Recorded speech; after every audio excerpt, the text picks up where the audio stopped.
Vale, veo que sí. Vale, fenomenal, gracias. Bueno, este es el tema 8 que aquí ponga tema 7. Fue un error mío, cuando hice la presentación. Le puse el tema 7, puse el tema 8. ¿eh? Vamos a ver hoy los trastornos en el desarrollo de la comunicación y del lenguaje. Antes de empezar el tema, ¿tenéis alguna duda, algo que queráis comentar o alguna cosita? ¿No? ¿Y en casa?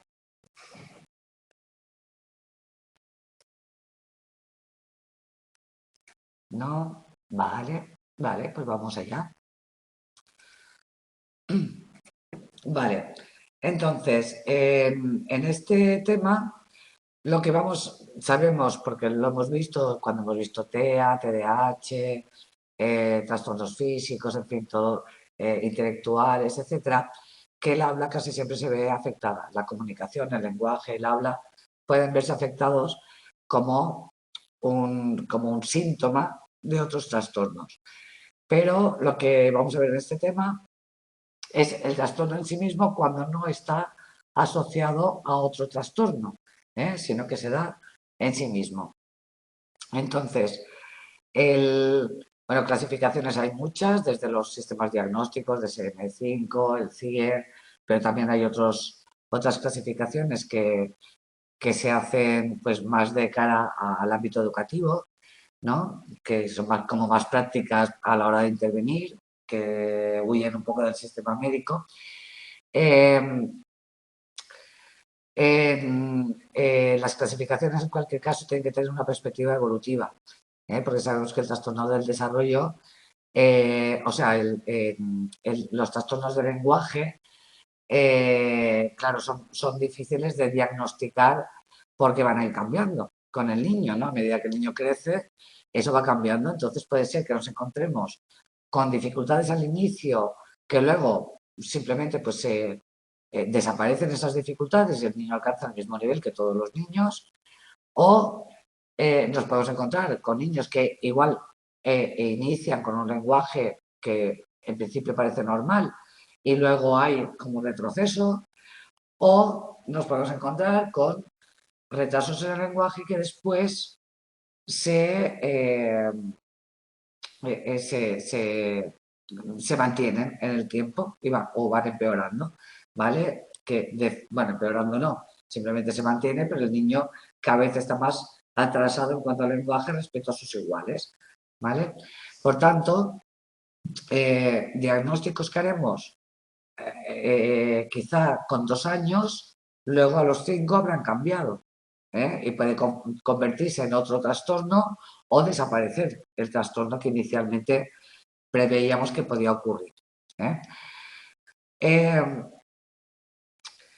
Sabemos que los trastornos de la comunicación y el lenguaje son como un continuo, lo vamos a entender como un continuo, no como entidades diagnósticas como encajonadas, como si no tuvieran nada que ver una con la otra, ¿vale? Sino como un espectro, igual que ocurre con el TEA, no vamos a hacer una clasificación categórica, sino una clasificación, o sea, vamos a verlo como espectro, como de menos a más. Entonces, de menor a mayor gravedad, lo que vamos a ver en este tema es el retraso del lenguaje, el trastorno fonológico y el trastorno que aquí, al principio en el libro, nos habla del específico del lenguaje, luego hemos visto, bueno, veremos, que preferimos llamarlo trastorno del desarrollo del lenguaje. Esto es en cuanto a los trastornos de la comunicación y el lenguaje que no tienen una etiología conocida. No sabemos de dónde vienen. Y vamos a ver también otros 2 problemas del lenguaje, que son la dispraxia y las afasias, que estas sí que tienen una etiología conocida. El capítulo está dividido de esta manera. Los que no se conoce la causa y los que sí se conoce la causa. Y de estos se han elegido estos 5 trastornos. Tenemos que tener en cuenta, pues como siempre, nuestra perspectiva constructivista, en la que, aunque no sepamos la causa conocida, siempre tenemos que sospechar que hay una interacción entre la genética y los factores ambientales y parece que los trastornos en el lenguaje se originarían en la modularización que se daría antes de la adquisición del lenguaje. El niño empezaría, o sea, los módulos cerebrales de los que nos hablaba, eh, ahora no me acuerdo del nombre, o sea, el cerebro se iría especializando a medida que el niño va creciendo. Se daría esa modularización durante el desarrollo. Y,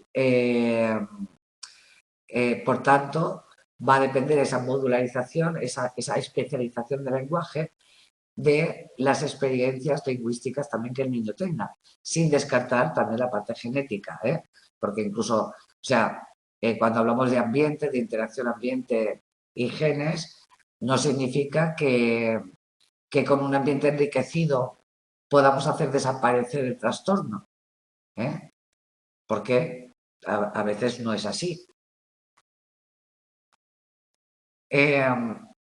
Entonces, las alteraciones del desarrollo se van a considerar, debido a esta modularización, a esta interacción, como trayectorias diferentes. En lugar de verlo como categorías, lo vemos como trayectorias.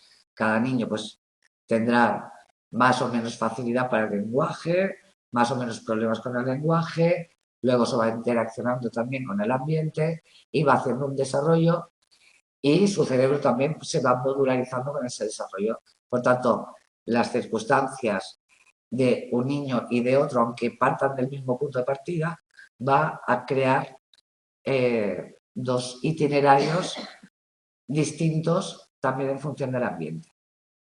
No sé si me he explicado muy bien porque he liado un poco, pero espero que se haya entendido. Bueno, es un poco lo que estamos diciendo en todos los capítulos, ¿no? Esta perspectiva constructivista.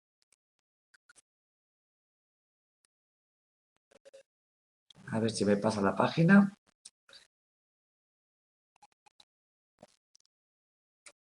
Ahora, vale.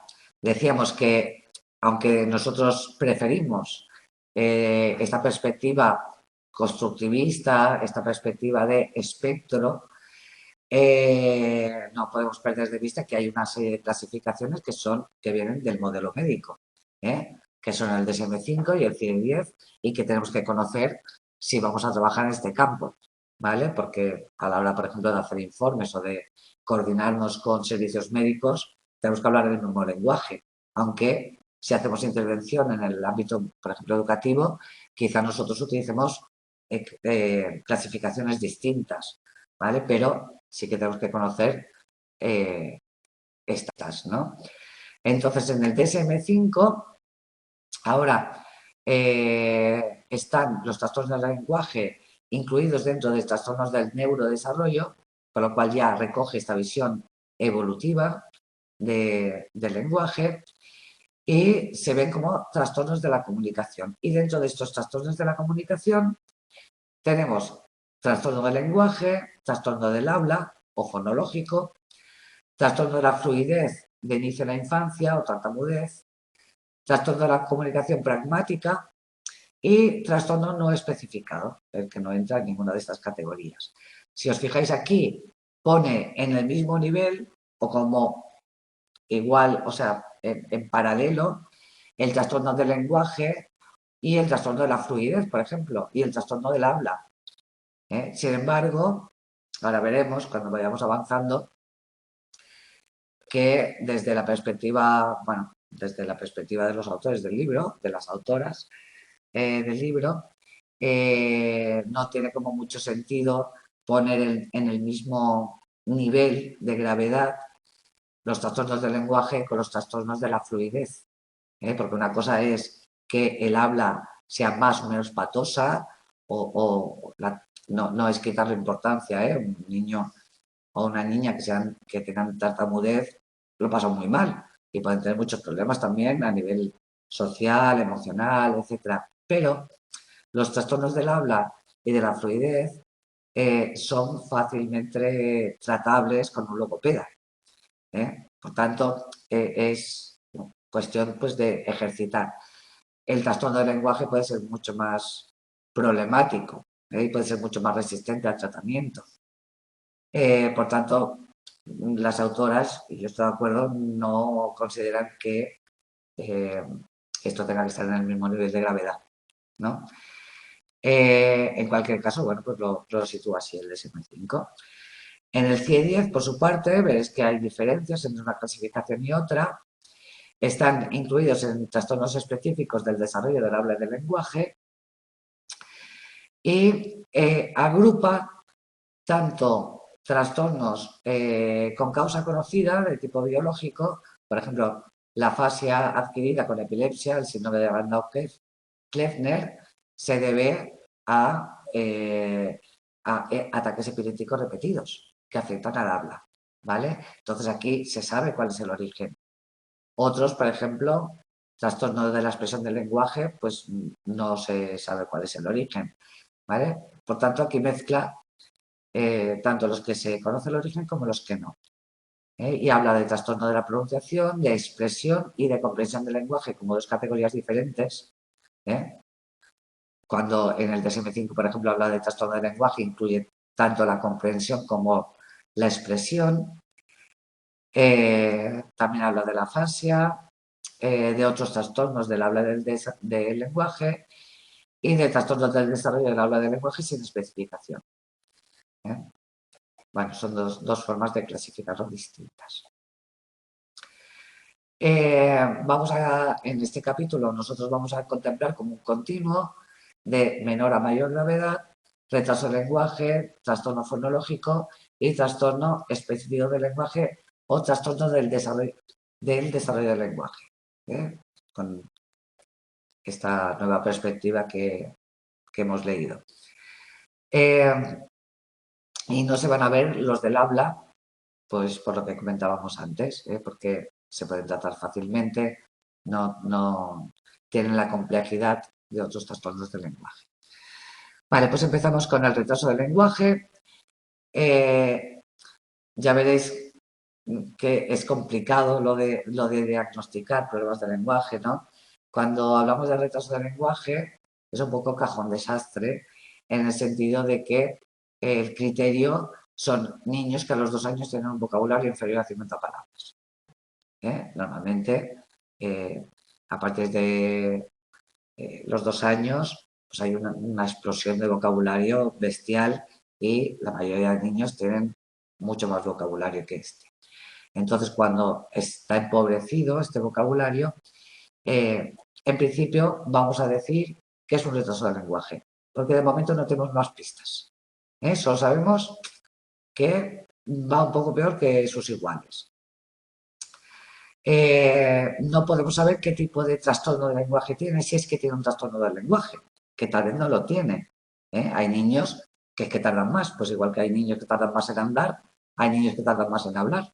Y no necesariamente va a ser un trastorno. Pero eso lo tenemos que ver a medida que el niño crezca, porque no hay otra manera de comprobarlo. En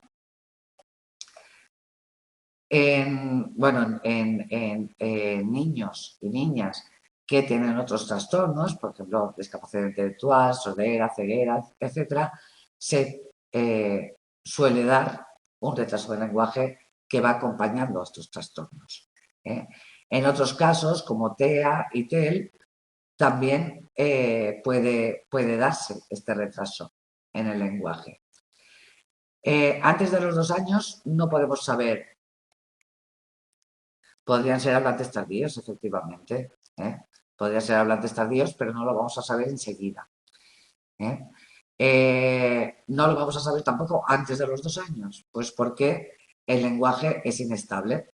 Veréis, bueno, todos los que tenéis hijos, hijas, habréis visto que tanto en el lenguaje como en otras áreas de conocimiento, los niños hacen como saltos cualitativos, ¿no? De repente parece que pegan un salto para adelante y de repente parece que pegan un salto para atrás y cosas que parecía que ya las tenían adquiridas, de repente ves que ya no las tienen, ¿no? Y luego, pues si han dado un paso para atrás, luego de repente dan 3 para adelante.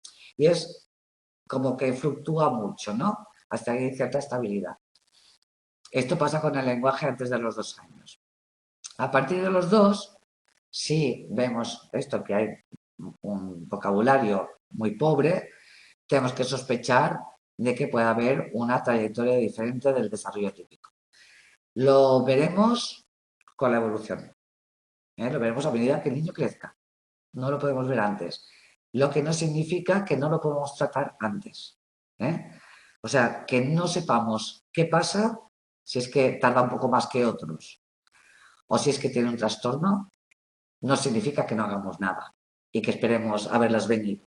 Nunca vamos a esperar a verlas venir por si acaso, ¿eh? Vamos a tratar de enriquecer el ambiente, ¿no? O sea, hay muchas cosas que se pueden hacer. Pero tal vez luego nos llevamos la sorpresa de que ese niño que hace 2 meses ha hablado fatal o poquísimo, a 2 meses más tarde habla como una cotorra. Bueno, pues mejor, ¿eh? Estupendo.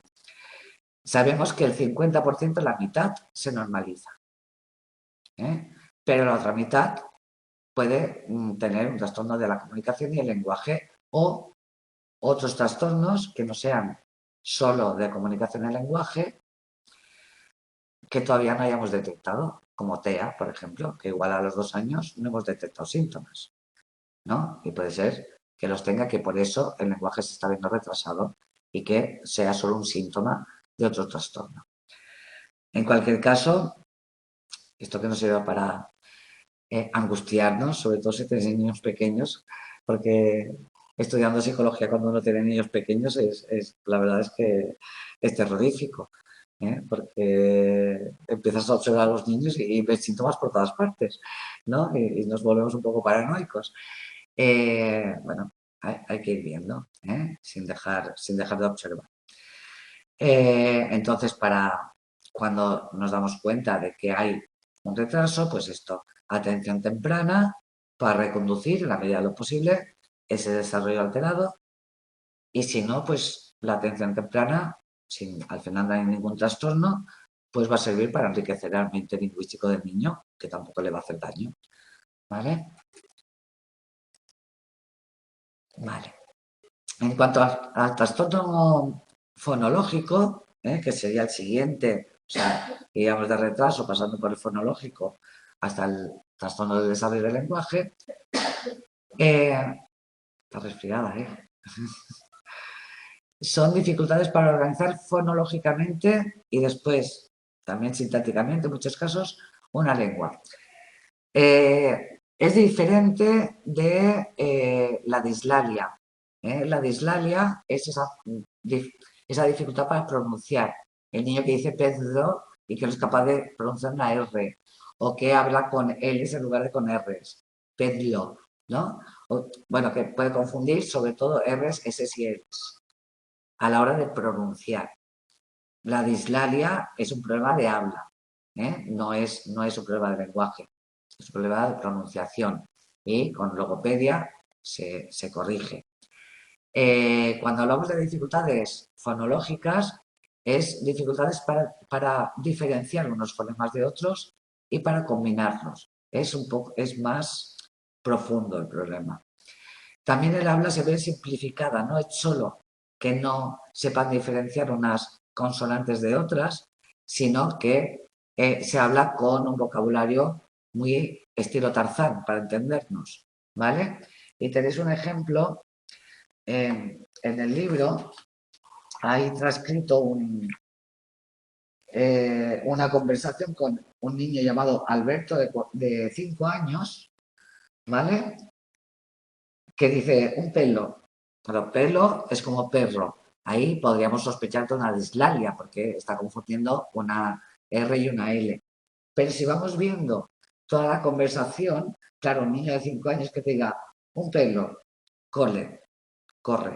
Lo voy a decir correctamente, sin estos giros de consonantes. Un perro corre, otro perro, marrón, no, marrón, no. Hay un papá. O sea, si tenéis hijos, un niño, una niña de 5 años, habla de una forma muchísimo más coherente a nivel sintáctico y morfológico. Es capaz de hacer frases largas, con sentido, y no habla con palabras sueltas. ¿no? Solo con sustantivos, sino que es capaz de montar una frase con sujeto predicado. ¿Vale? Entonces, esta simplificación del habla nos tiene que hacer sospechar que aquí sí que hay un problema de lenguaje, no solo los sonidos. El hecho de que no diferencie fonemas da lugar a un retraso en el léxico, en el vocabulario, en ir ampliando vocabulario, y eso a su vez pues también da lugar a una morfosintaxis alterada, a no ser capaz de combinar palabras dentro de una frase, ¿vale?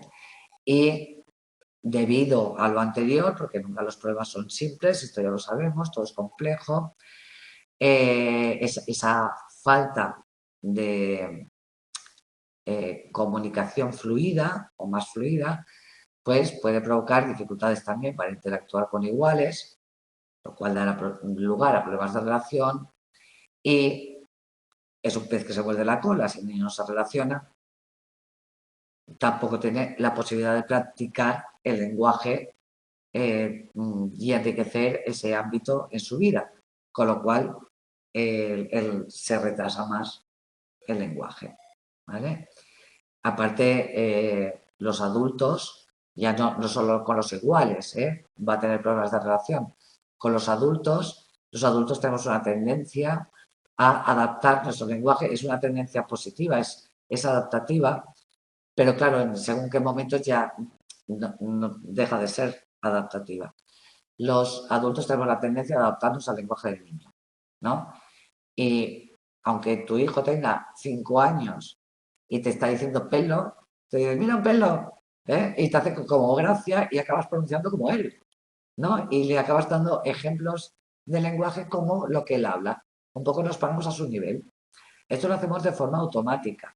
Y es muy bueno con los bebés y con los niños muy pequeños, porque eso permite que esa comunicación sea fluida, que nosotros adaptemos nuestro lenguaje al bebé. Pero cuando el niño ya tiene que tener un lenguaje más adecuado, o sea, más adecuado, me refiero a que ya tiene que tenerlo más desarrollado y lo tiene retrasado, no le estamos ayudando si nosotros adaptamos nuestro lenguaje y lo bajamos a su nivel. Lo que tenemos que intentar es que él suba al nuestro. Ya hablo de a partir de los 4 años así, ¿vale? No solo no solo yendo a logopedia o a profesionales que intervengan con el lenguaje, sino también pues en casa, en el ámbito natural, nosotros pues también tenemos que ayudar al niño a que vaya reconociendo cómo se pronuncian las cosas de una forma correcta, ¿vale? Por tanto, lo que decía es que es un pez que se muerde la cola, que si el niño habla mal en sus relaciones se empobrecen a nivel relacional y también a nivel de lenguaje, al final el niño no va corrigiendo y se mantiene esa forma de hablar con estas dificultades, ¿no? Al mismo tiempo, el no poder diferenciar sonidos puede dar lugar también a problemas de lectura, no tenemos suficiente vocabulario, porque no diferenciamos bien los sonidos, no tenemos vocabulario y por tanto la lectura y por ende pues las tareas académicas pues van a rastras del lenguaje. Por tanto también se van retrasando. Por esto hablamos siempre de desarrollos diferentes por el efecto ese cascada del que hemos hablado muchas veces. Y interactuar con iguales pues también se puede ver afectado con las consecuencias emocionales, afectivas, etcétera, que eso implica. Aquí no tiene que poner incidencia, sino prevalencia, es del 6,5%.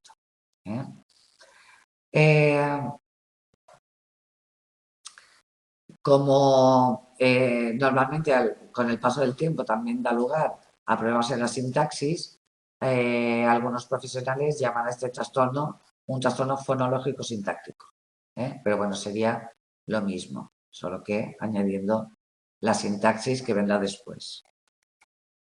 Os he dejado aquí el enlace este que os he puesto de YouTube, perdón, es un vídeo de YouTube, no recuerdo si es un niño o una niña, eh, con un trastorno fonológico para que lo escuchéis, porque así os quedará como más claro y diferenciaréis mejor unos trastornos de otros. Si no lo escuchamos, explicarlo así en abstracto es un poco raro. Vale, y ahora ya nos vamos al trastorno del lenguaje o trastorno del desarrollo del lenguaje, que esta parte, como sabéis, del libro está sustituida por el artículo de, que nos ha colgado el equipo docente, ¿vale? Que explica el por qué se propone un cambio de nomenclatura y se deja de llamar trastorno específico del lenguaje para pasar a llamarlo trastorno del desarrollo del lenguaje. Esto no es que no está así en los sistemas diagnósticos, ¿eh? Esto es una propuesta de un grupo de expertos. El grupo se llama, os lo digo, porque está aquí, Catalyse. Bueno, son unos estudios que se hicieron porque los profesionales no se ponían de acuerdo en si se podía hablar de trastorno específico del lenguaje o era mejor llamarlo de otra manera y exactamente de qué estábamos hablando. Porque todos estos trastornos del lenguaje, pues esto como son un poco cajón desastre y no es tan fácil diferenciar unos problemas de otros, pues al final distintos profesionales estaban diagnosticando de distinta manera. Entonces, pues un grupo de expertos cogió el toro por los cuernos y dijo, a ver, vamos a poner orden en este tema, a ver si acabamos de enterarnos de cómo tenemos que clasificar este problema, ¿no? Y exactamente qué es, cómo lo llamamos y qué síntomas tiene realmente y que todos nos pongamos de acuerdo con esto. Entonces, lo hicieron un grupo de trabajo que bueno, el grupo de expertos se llama así, Catalyse, que lo que hicieron es utilizar la técnica de Delphi. La técnica de Delphi es una técnica de trabajo por grupos de expertos, en que varios grupos discuten un tema por separado, luego un representante de cada grupo se une en otro grupo para discutir entre esos expertos las conclusiones a las que han llegado de todos los grupos, ¿no? Y así van haciendo como una especie de embudo como para llegar a una conclusión. Esta técnica es muy interesante, se utiliza bastante en distintos ámbitos de trabajo, porque si un grupo de expertos completo discute un tema, puede haber cierta tendencia a la conformidad. Ya sabéis que, bueno, en psicología social, si habéis estudiado un poquito de psicología social, sabemos que el grupo siempre tiene una conformidad, ¿no? Hay como cierta presión en el grupo y al final todos acabamos estando de acuerdo, incluso demasiado rápido. Y si uno no está todo de acuerdo, prefiere aceptar lo que dice la mayoría que ser la voz discordante, casi siempre, ¿vale? Entonces esta técnica está pensada para que eso no ocurra. Entonces lo que se hacen es varios grupos de expertos que trabajan por separado, de forma que las conclusiones que cada grupo ha llegado pueden ser distintas, porque cada grupo habrá tenido su influencia de su grupo pequeño, pero cuando llegan a poner en común, pues cada uno viene con una idea diferente, o no, o parecida, ¿eh? Pero bueno, que es simplemente porque conozcáis lo que es la técnica del FI. En el artículo igualmente explica cómo hicieron todo este recorrido, ¿eh? Los expertos. Eh, bueno, pues esto ellos entendían que había mucha confusión terminológica, que el trastorno era muy desconocido, que para la prevalencia que tenía una prevalencia mayor que el TEA, se conocía muy poco, los profesionales no se ponían de acuerdo, así como TEA pues tiene muchísima investigación y todo el mundo conoce lo que es, pues en este trastorno que tiene una prevalencia mayor no. Entonces era como un poco confuso.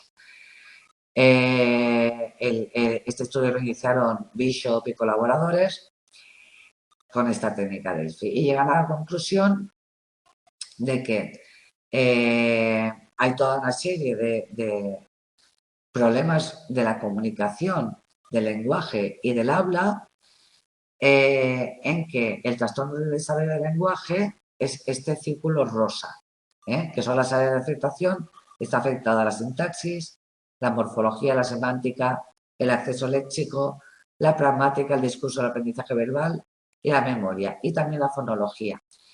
Pero que esto también es común a los trastornos del lenguaje en general, solo que cuando hablamos de trastornos del lenguaje en general tienen todos estos síntomas, pero tienen una condición biomédica que conocemos. Por tanto, dejaríamos la etiqueta de trastorno del desarrollo del lenguaje cuando no se conozca una causa médica que lo haya provocado. ¿Vale? Si conocemos la causa médica, aunque esté todo esto del círculo rosa, le llamaremos simplemente trastorno del lenguaje. Si no hay causa médica, trastorno del desarrollo del lenguaje. Y comparten, por ejemplo, con los trastornos del sonido del habla, pues los problemas en la fonología. Pero los del habla tienen otros trastornos distintos, otros problemas diferentes. ¿Vale? Es un poco, pues, para tener un poco de claridad dentro de este mare magnum de problemas del habla, del lenguaje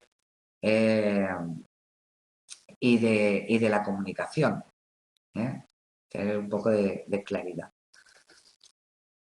Vale, entonces, a partir de ahora lo vamos a llamar trastorno del desarrollo del lenguaje, porque no tiene una causa conocida. Hay factores de riesgo, pero tenemos que tener en cuenta que los factores de riesgo no son causas. Son solo factores de riesgo, pueden perjudicar, pero no son la causa de un trastorno del lenguaje.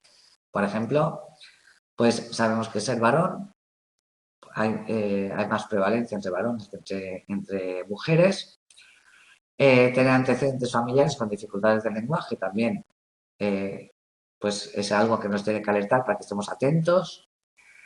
Vivir en un entorno con un nivel socioeconómico bajo, un nivel educativo bajo en los padres, esto tiene más sentido, ¿no? Negligencia, abuso, maltrato infantil, complicaciones de la gestación en el parto, siempre que no causen un trastorno, que entonces ya sería trastorno del lenguaje. Estos son,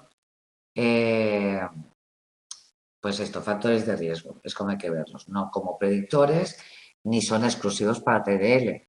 O sea, vivir en un entorno socioeconómico bajo es un factor de riesgo para muchos trastornos, no solo para el TDL, pero también para el TDL.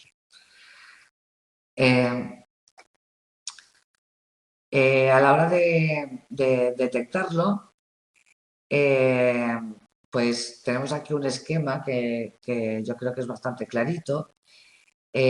Hasta los 2 años más o menos, vamos a hablar de dificultades de lenguaje, ¿no? TDL solo vamos a hablar de los 2 a los 3 años. Si ya se pasa de los 3 años y sigue habiendo un trastorno del lenguaje, entonces tenemos que ver exactamente qué tipo de trastorno es. Para que entre los 2 y los 3 años podamos hablar de TDL, tiene que darse pobre comprensión, pobre uso de gestos y antecedentes familiares. Si no, no lo podemos llamar TDL. Si persiste hasta los 5 años, entonces sí que a los 5 ya sí que lo llamaríamos TDL. Entre los 2 y los 3, solo si se dan estas circunstancias.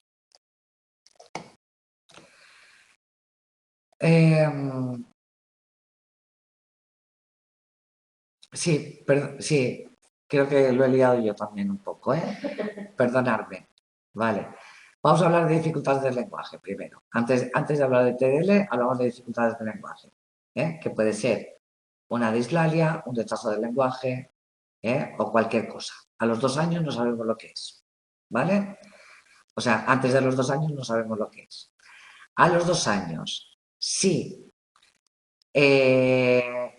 presenta menos de 50 palabras que sería como un retraso del lenguaje, pero además hay pobre comprensión, pobre uso de gestos y antecedentes familiares. Si además se da todo esto, ya podemos empezar a hablar de TDL. Solo si se dan estas circunstancias. Si no, todavía hablaremos de dificultades del lenguaje o de retraso del lenguaje. ¿Vale? Si no se dan estas circunstancias de aquí. De aquí.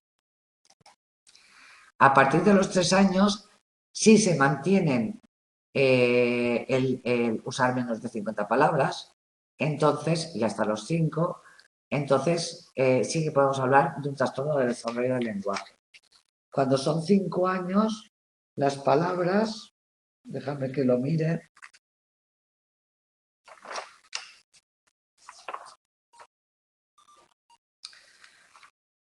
dicen,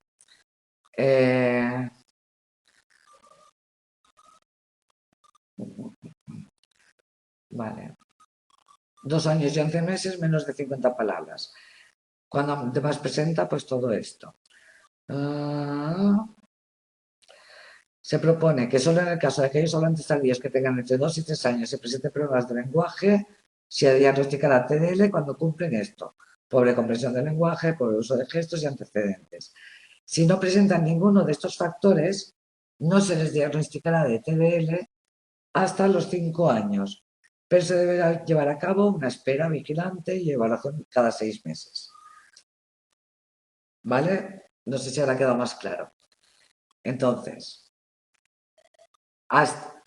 entre los 2 y los 3 años podemos hablar cuando está retrasado el lenguaje, menos de 50 palabras.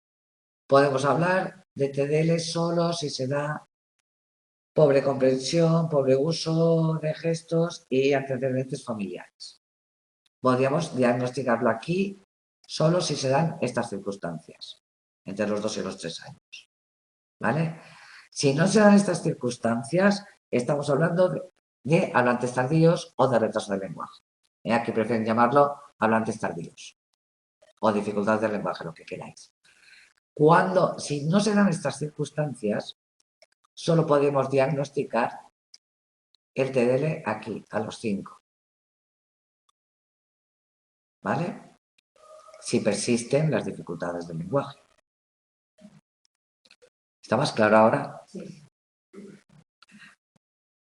En la página 15 del artículo de Andreu lo tenéis muy clarito puesto, ¿eh? ¿Sí? ¿Ahora sí? Vale. Es que yo también me hago un poco de lío, ¿eh? No penséis. Pero llevar con el chip de los años anteriores, el trastorno específico del lenguaje, y claro, ahora el cambio a trastorno del desarrollo del lenguaje, pues tampoco me resulta tan fácil. Y Catalyse recomienda no utilizar la categoría de retraso del lenguaje, prefiere utilizar la de niño con dificultades del lenguaje o hablante tardío. Pero bueno, os vais a encontrar cuando estéis con otros profesionales que algunos seguirán utilizando la categoría de retraso del lenguaje porque existe. O sea que este grupo de expertos en logopedia pues es un enfoque que las autoras del libro han considerado que era el enfoque adecuado, ¿vale? Pero en comunicación con otros profesionales puede que este enfoque no es el que tengan, y entonces utilicen el DSM-5, por ejemplo, o el CIE-10. Por tanto, tenemos que más o menos manejarnos con las distintas clasificaciones. En cualquier caso, no os agobiéis. Bueno, lo tenéis que saber para el examen, pero sí tenéis que hacer diagnósticos de trastornos de lenguajes porque habréis hecho un máster en logopedia o en trastornos de desarrollo del lenguaje. O sea que en cuanto acabéis grado no vais a estar haciendo diagnósticos en pruebas de lenguaje, tenéis que profundizar mucho más. Esto es una introducción a este tipo de diversidades. Vale, en cuanto a la evaluación y el diagnóstico, bueno, María del Mar, es normalísimo y nos ha pasado a todos. Y porque además es cierto, no es una idea sesgada. Ojo, cuando acabemos la carrera sabemos mucho de psicología, mucho más de lo que sabíamos cuando empezamos, esto segurísimo. Sabemos diferenciar lo que es buena psicología de lo que no es buena psicología. Tenemos ya un lenguaje psicológico muy potente y tenemos mucha base puesta. Otra cosa es que nos podamos poner a trabajar. Es, para eso estamos muy verdes. Tienes muchas cosas para ir perdidas, pero ¿qué es decir de lo que has estudiado hasta ahora que no te acuerdas? ¿O que no has llegado a comprender? O...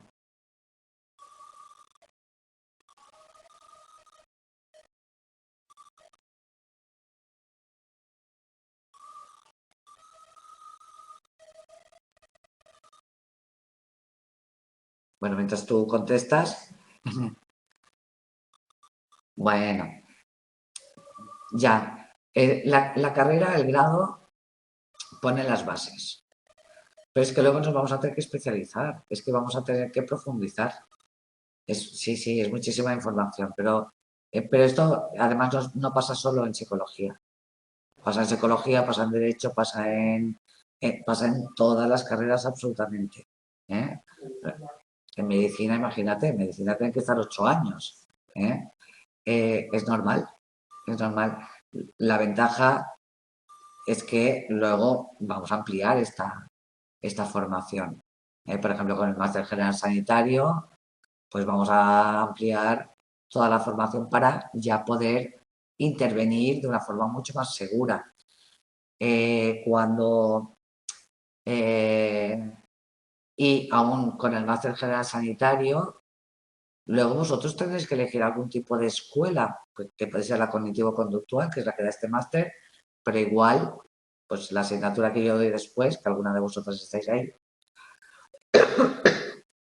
habla de otras escuelas psicológicas, por ejemplo, de Gestalt, o de terapias constructivistas, o de terapias narrativas, y eso hay que aprenderlo aparte. Además del máster general sanitario, luego tenemos que aprender aparte otras escuelas. O si nos queremos dedicar, por ejemplo, a la atención temprana, pues tenemos que hacer un máster en atención temprana. O si queremos aprender, tratar temas de logopedia, vamos a tener que hacer un máster en logopedia. Porque es verdad que estamos verdes después de acabar el grado, pero el grado es el requisito para entender el máster, pues si no el máster no lo vamos a entender, no vamos a saber de por dónde nos viene. ¿Eh? Y os aseguro que sabéis mucho más de lo que parece. Luego el máster es un paseo, es verdad, ¿eh? Parece que el máster tiene que ser muy complicado, pero como ya dominamos muy bien el lenguaje y sabemos dónde estamos, luego se hace bastante fácil e interesante. Claro que sí. Ahora no os desesperéis ahora que todavía queda estudio aún. Bueno, en cuanto a la evaluación del diagnóstico, ¿cuándo tenemos que decidir que un niño o una niña hay que derivarle a una evaluación especializada? Hay que ir a que le evalúen, ¿no? A ver si tiene un trastorno o no. Cuando el profesorado de las familias o los profesionales de salud muestren preocupación por el desarrollo del habla. Nunca vamos a evitar el tema.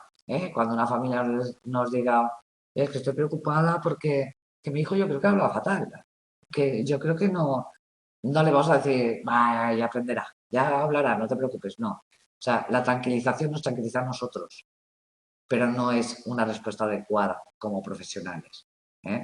O sea, nosotros nos quedamos más tranquilos de quitarle importancia porque si nos preocupamos por la persona, nos agobiamos, ¿no? Pero la persona, si está preocupada, puede ser que no sea nada, pero por si acaso vamos a hacer una evaluación al niño, a enviarle a alguien que le haga una evaluación.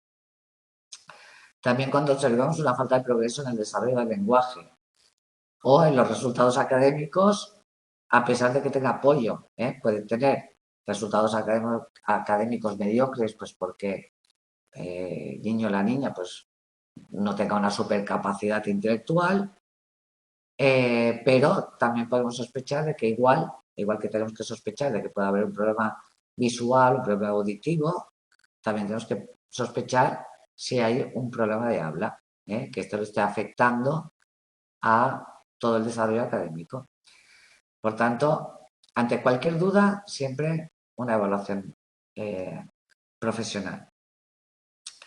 También cuando hay riesgo de que los problemas de lenguaje queden enmascarados, pues por otros problemas que tenga el niño. Por ejemplo, tiene problema de audición y no habla bien. Porque, claro, como no oye bien, pues no habla bien. Bueno, o no. O tiene un problema de audición y además un problema de lenguaje. Puede tener las dos cosas. Cuando hay comorbilidad, siempre corremos el riesgo de no dar importancia a un trastorno porque hay otro que es mucho más llamativo y lo enmascara. Entonces, ahí hay que estar atento también. También cuando tenga el niño problemas psiquiátricos o conductuales o de comprensión lectora. Vamos a tratar de que le hagan una evaluación, no exclusivamente del lenguaje, pero en la que se incluya también el lenguaje. Cuando se hace una evaluación, normalmente se tira de muchas fuentes. No basta con pasamos un test. Tenemos que contar con los padres, con los profesores y con nuestra observación directa. Porque el niño o la niña puede ser que hable diferente, por ejemplo, en casa, pues porque hayamos infantilizado el lenguaje en casa, por ejemplo, pero hable bien en el cole. O mucho mejor en el cole, ¿no? Si nosotros hacemos un test estandarizado a un niño o a una niña, lo tenemos que complementar con lo que los padres reconocen del lenguaje del niño. Los padres son los que mejor saben cómo habla el niño, los que son capaces de reconocer qué es lo que dice mal habitualmente. Los profesores también, si el niño ya está escolarizado. Entonces, vamos a ir recogiendo muestras de todas las fuentes cercanas al niño, además de los profesionales. En el trastorno del desarrollo del lenguaje, las autoras de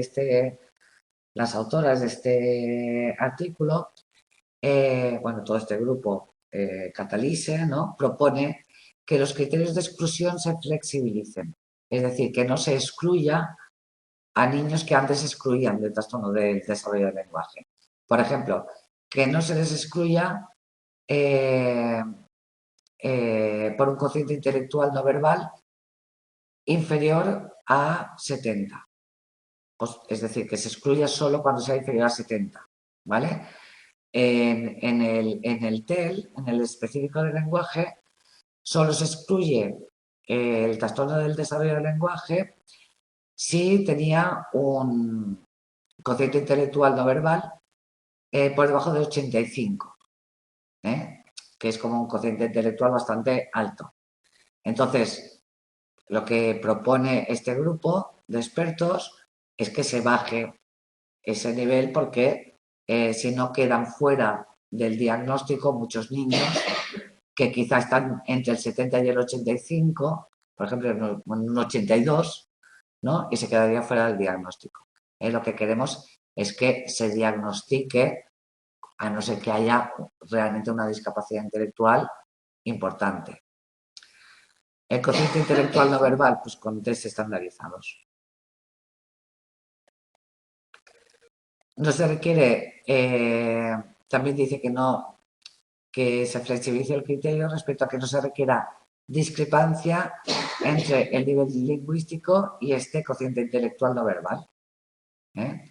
Antes, en el TEL, se dice que para poder decidir que hay un trastorno específico del lenguaje, tiene que ser muy diferente la puntuación que el niño saca en nivel lingüístico que el que saca en cociente intelectual no verbal. Desde estas autoras, Andreu y colaboradoras, consideran que no tiene que ser necesario este criterio. Y también proponen que no se haga un punto de corte de a partir de aquí lo tiene, a partir de aquí no lo tiene, sino que se perciba el trastorno de una forma más holística. Eh,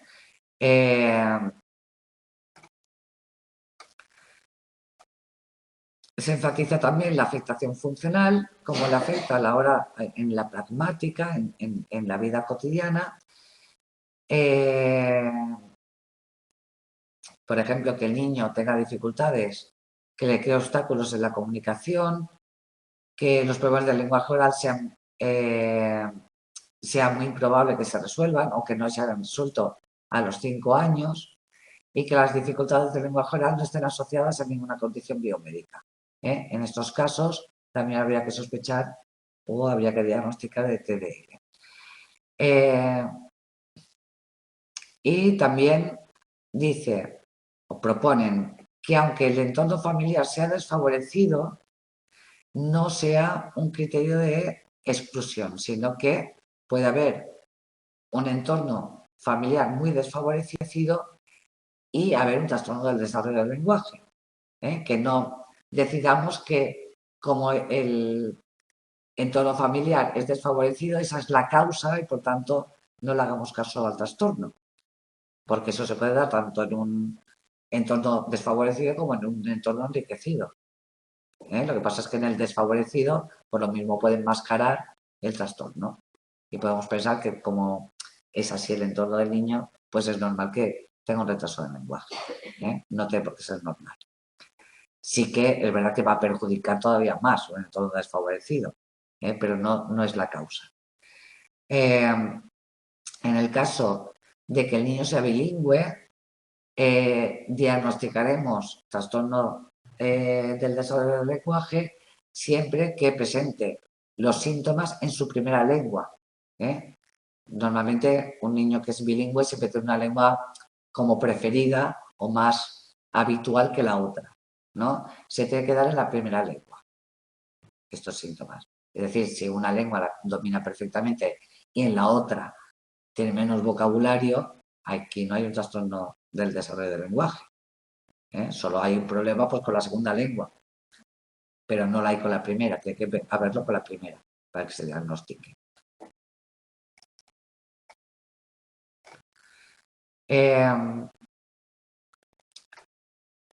Vale, Catarsis también recomienda que no se distingan subtipos, pero sí que propone especificar en el diagnóstico cuál es la afectación, qué áreas están afectadas. Por ejemplo, diríamos niño con trastorno del desarrollo del lenguaje, con afectación a nivel expresivo en fonología, acceso al léxico, morfología y sintaxis. Especificaríamos exactamente dónde está teniendo los problemas principales. Bueno, sabemos que hay mucha comorbilidad con TDAH, con dislexia, con trastornos del habla, etcétera, etcétera. En estos casos se tiene que utilizar doble diagnóstico, trastorno del desarrollo del lenguaje y TDAH, trastorno del desarrollo del lenguaje y dislexia, para darle todo esto que hablamos del diagnóstico es para que a la hora de intervenir lo tengamos en cuenta, porque si no lo tenemos en cuenta, el diagnóstico pues no se interviene específicamente en el lenguaje. Respecto a la intervención, lo que nos recomiendan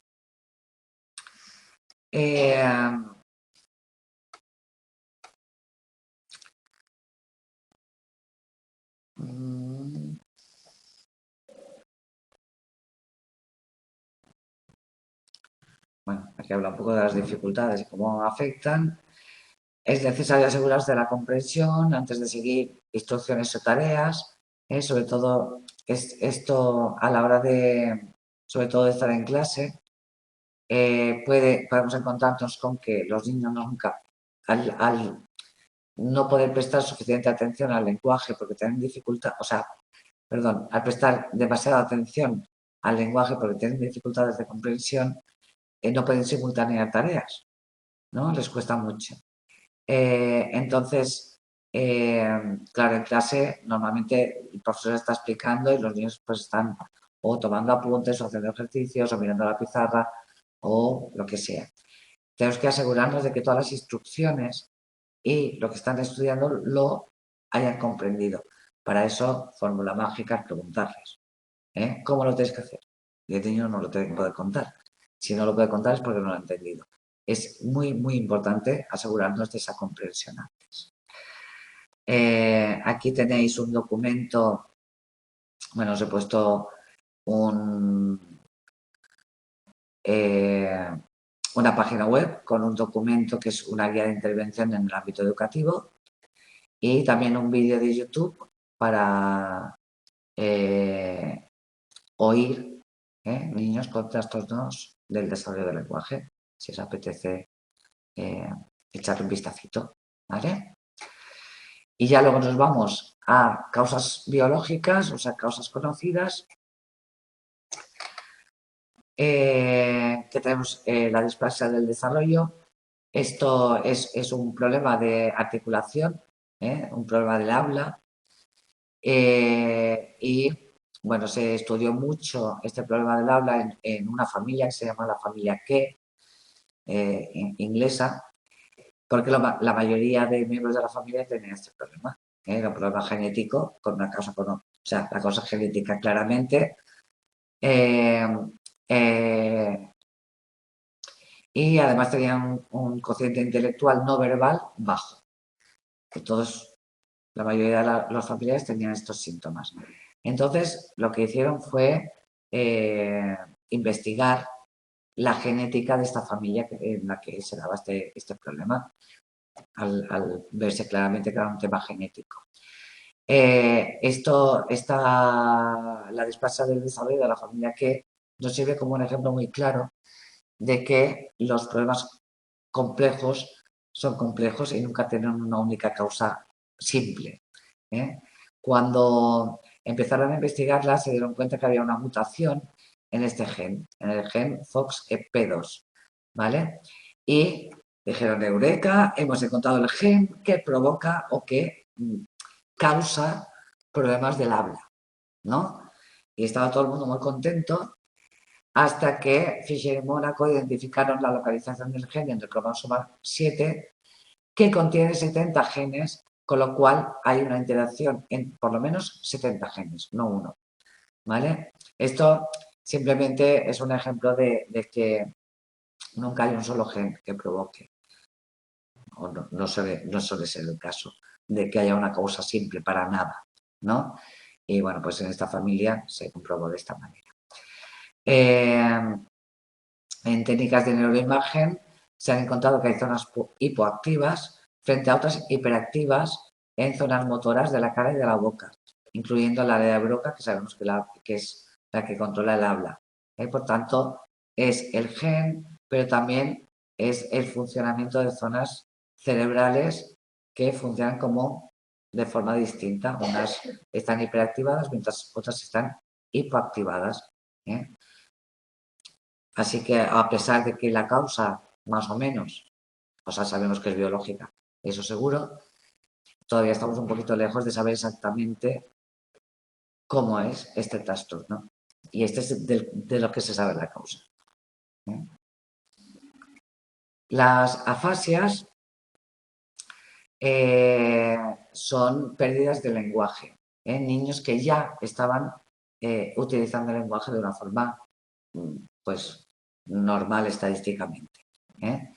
Entonces, esa ausencia o pérdida del lenguaje y la causa conocida es porque sabemos qué ha causado el problema. Por ejemplo, traumatismos, por ejemplo, tumores, prematuridad con daños vasculares, crisis epilépticas recurrentes. Por tanto, todo esto son pues problemas que afectan al funcionamiento cerebral y que tienen como consecuencia un problema en el lenguaje, ¿vale? Pero que sabemos el motivo. Pues, un niño que tiene un accidente, ¿no? O que tiene, pues esto, un daño vascular o crisis epilépticas y el encéfalo se ve afectado.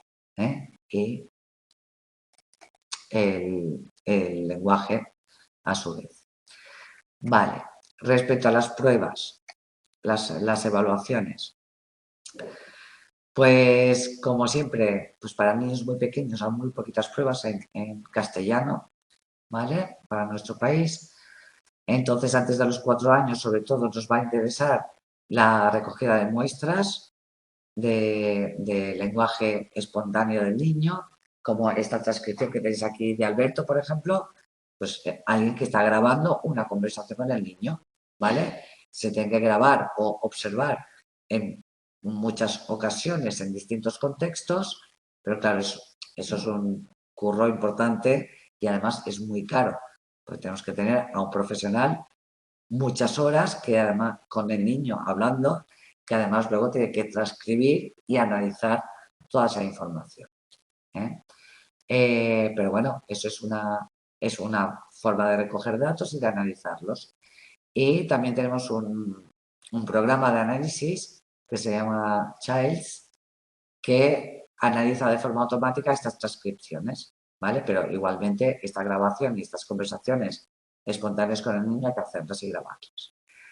Luego hay escalas generales, que son escalas de desarrollo que miden todo, inteligencia, desarrollo motor, etcétera, etcétera, y casi todas miden también el lenguaje, pero de una forma muy genérica, como son la escala del desarrollo psicomotor, la escala McCarthy, el currículum Carolina, todo esto son escalas que se pasan a los niños para ver cómo es su desarrollo normal.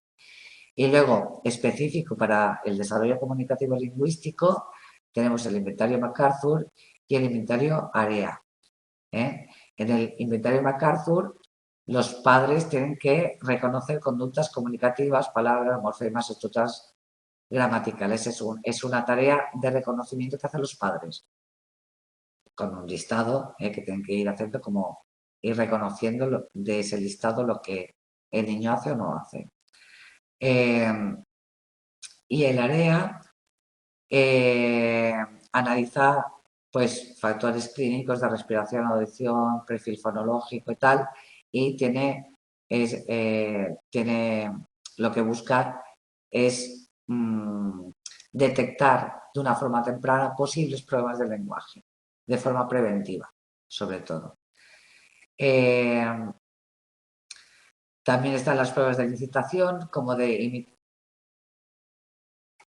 afonía. La afonía es que no me sale la voz. La afonía es un problema de voz. La afasia es de que no se habla. No tiene nada que ver. Claro, por ejemplo, tú estás afónica cuando tienes un problema de garganta, tienes mucha tos, tienes la garganta como una lija y no te, por ejemplo, yo tengo la voz bastante afónica y además es debido a un edema que tengo en la garganta. La voz se me vuelve más oscura, más ronca, más, ¿no? Puede llegar a una afonía. La afasia es la, no hablar, ¿no? Bueno, pues las pruebas de licitación son de imitación y repetición. Son pruebas que hace un profesional con el niño para que el niño imite, reproduzca palabras y tal. Pero no tenemos pruebas estandarizadas. Luego, pues a partir de los 4 años sí que ya tenemos toda una serie de pruebas estandarizadas. Las que nos faltan son antes de los 4. De los 2 a los 4, que es ahí donde necesitaríamos más pruebas. De todas estas, para después de los 4 años, hay muchas que son traducciones de pruebas inglesas, con lo cual la fiabilidad no es tan grande. Tendremos que complementarlas siempre con con otras pruebas. Por ejemplo, con los registros que hagan los padres o los profesores. Algunos sí que son españolas, pero algunas de ellas no. Hombre, yo creo que todos los nombres de las pruebas estas, no. Quizá de las que hay antes de los 2 años, o sea, antes de los 4, yo sí que creo que tendréis que saber que las escalas generales no miden problemas específicos del lenguaje y que las que los miden antes de los 4 años son la MacArthur y la AREA, ¿vale? Ya de los que hay a partir de los 4, saberlos de memoria todas las pruebas no os hará falta. ¿Eh? Y luego están pues las pruebas de inteligencia general, las de cociente intelectual típicas, la WISC, la WISE, que son pruebas de inteligencia que tienen algunas pruebas de lenguaje, pero dentro de un conjunto de pruebas de inteligencia.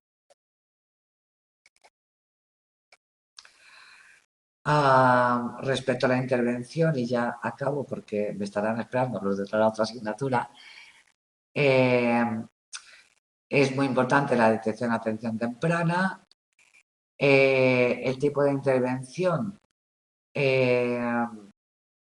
va a ser mejor en entorno natural, va a ser mejor de forma intensiva. Eh,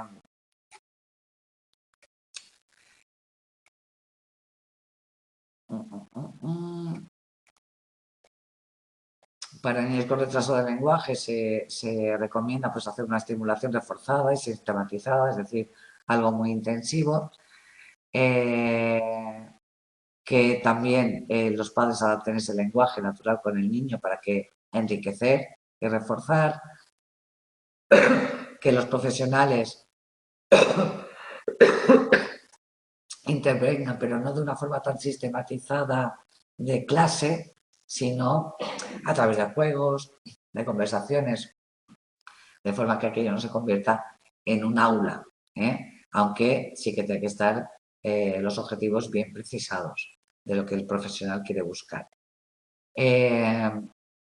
Y cuando hay escasa iniciativa de conversación,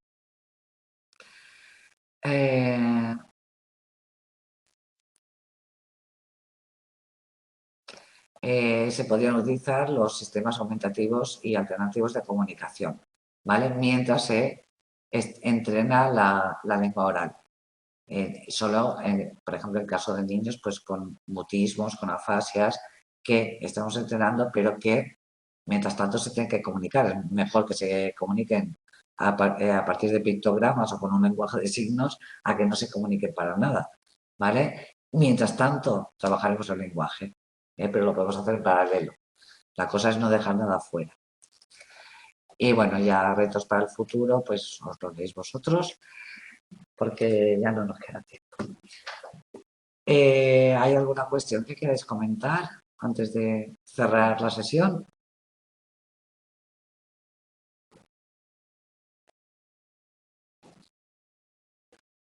¿No?